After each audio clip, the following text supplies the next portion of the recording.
Kaya kalayım, bunda kalayım ben. Hazır sorayım da потом siz soruyorsunuz.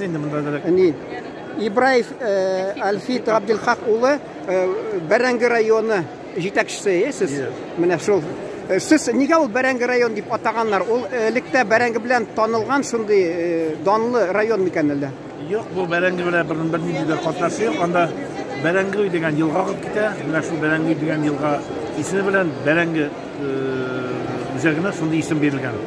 Bizim rayonun 1931 yılını varlıkka kile, birincisi bizim rayonun iştiğinden da Tatar rayonu diye isim verirler. Bu Deniz Zavutman Sibir yağında bir Tatar rayonu diyen rayon birleşken bu da şuna göre isimini alıştığına koşarlar, şuna göre Berengi rayonu diye isim verirler. Rayonun güzel ismi bile. Bizim rayonda 47% Tatar yaşıyor, 42% Mariler yaşıyor, kalganlar indi. Uluslar, türlü halklar diye biz Tatarşa Yaşarız, sebepler alıp barabız. 8 mescid var bizim rayonda, Allah'a şükür. Elhamdülillah.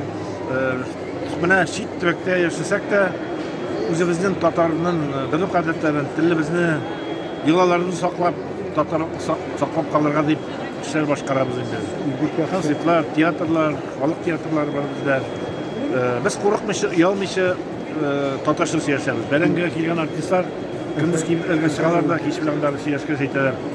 Biz şakkatarımız Tataristan'da Kurt rayonunda bir Tatarşı siyasına rayonunda. Size var kişilerimde, kişi Tatarşı siyasına kibitlerde, uğramda şu halde kümüne yakın, fakat benim Tatarşı siyasına tuma paytarız deyip silah oturarlar.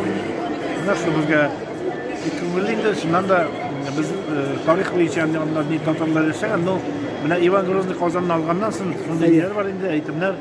Bizim babaylar özünün dinini, diline saklap kalırlar deyip Sokunmaska deyip şu mali urman arasına koşup şunda tüplenip kalganlar. Karşı şunda eğitim var.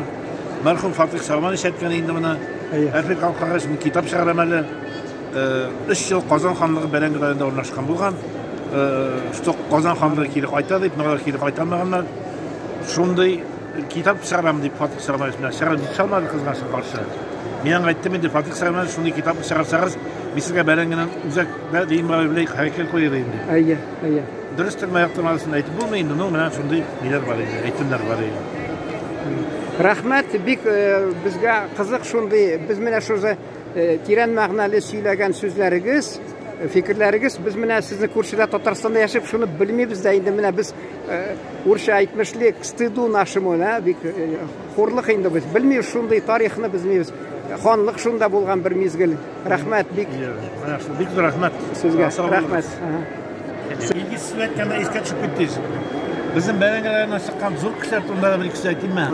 Şu fırsattan faydalanıp bizim Berengi rayonunda çıkan şahslar turunda etip gitesip gider. Biz alarla gururlanamız. En zor şahslardan birisi Musa Zeriller Türk'ünün yetekçisi Kaynan Kurmaş.